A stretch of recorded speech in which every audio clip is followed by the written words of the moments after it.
Good day everyone, I am Lovely Alaya Pasan, and in today's interview, we'll be exploring how media and communication were practiced in the past.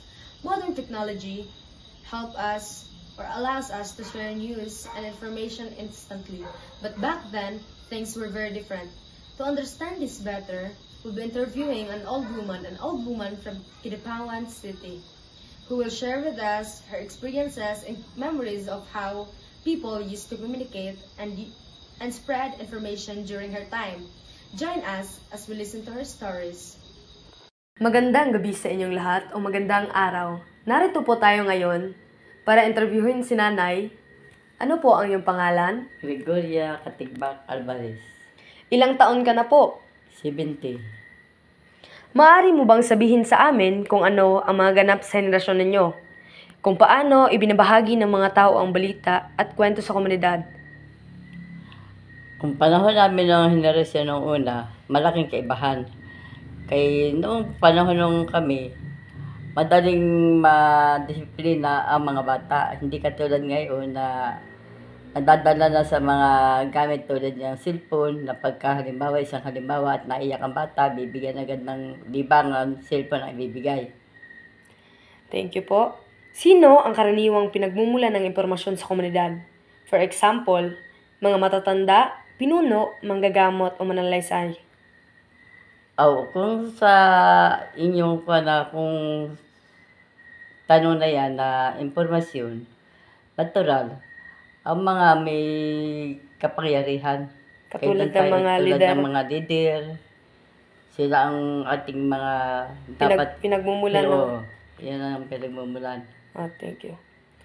Ano ang mga tradisyonal na paraan ang ginagamit sa pagpapalaganap ng impormasyon? Halimbawa, pagkukuwento, awit, sayaw, ritual, at pasasalitang anunsyo. Ano po ang tradisyonal na paraan na ginagamit para mapaglaganap ng impormasyon? Pagkakaisa.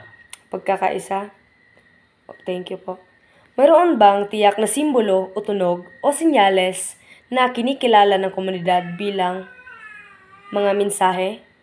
Ay katulad ng isang halimbawa, kung mga tunog, katulad ng ngayon, halimbawa mga instrumental, ganyan. Mga tunog na siyang ating ngayon na mumulat sa kasalukuyan. Paano naiiba ang mga katutubong anyo ng media kagaya sa radyo, telebisyon at social media ngayon?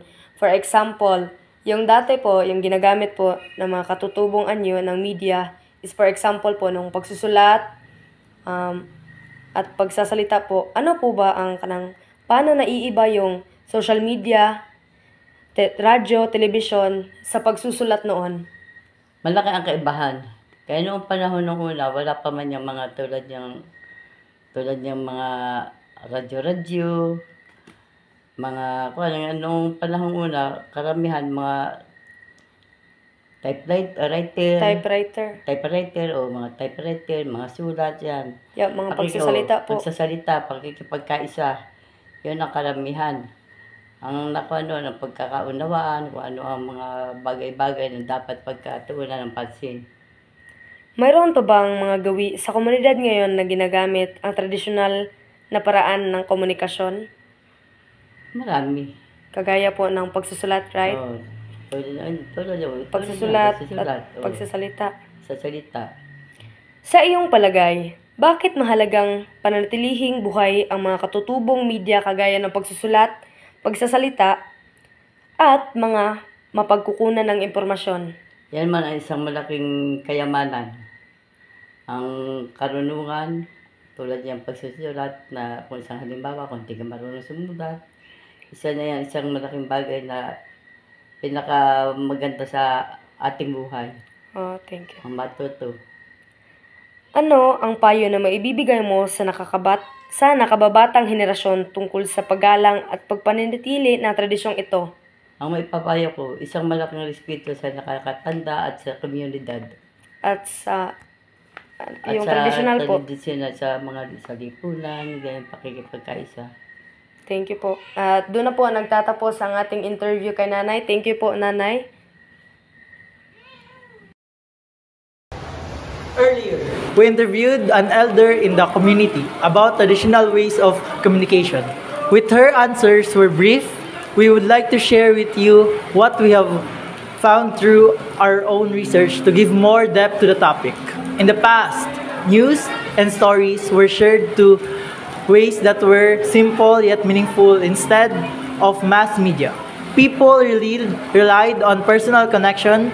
Information often came from elders, community leaders, healers, or storytellers who carried knowledge and passed it on to others. Research also shows that traditional forms of communication included storytelling, songs, dance, rituals, and spoken announcements. During gatherings, communities even used signals and sounds such as the ringing of bells, beating of drums, or specific symbols to send an important message that everyone could understand. Compared to today's media like radio, television, and social media, indigenous communication was more personal and built stronger unity. Modern platforms are faster, but they sometimes lose the sense of closeness and cultural value that traditional methods provide. Even so, some communities still practice these traditions such as through rituals and oral announcements. This is why presenting traditional media is important. It is not only part of history, but also a treasure that reflects our culture and identity. Our research suggests that keeping these practices alive will help strengthen community ties.